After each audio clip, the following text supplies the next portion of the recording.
So this is kind of a fascinating thing. So some of you guys might remember a scientific report, or I think it was peer-reviewed by Beatrice.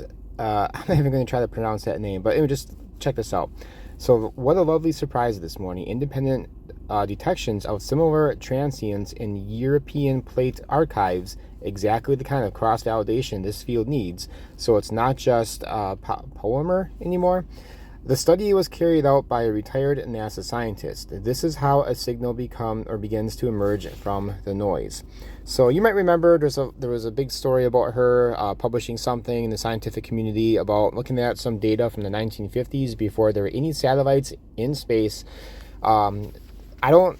If I try to describe what the entire deal was, I'm probably going to mess something up. So I'll leave it to you to figure that out. But I'll give her a follow. Why not? While I'm here.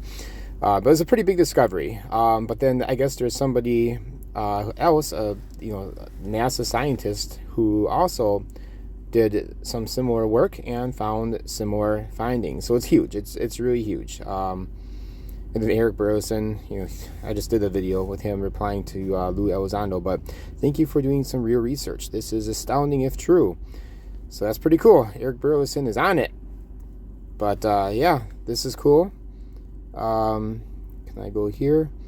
Yeah, so just look into the story. I think Pavel from Psychoactivio on YouTube is talking about it. I started listening to that video this morning, but then I didn't have time to finish it.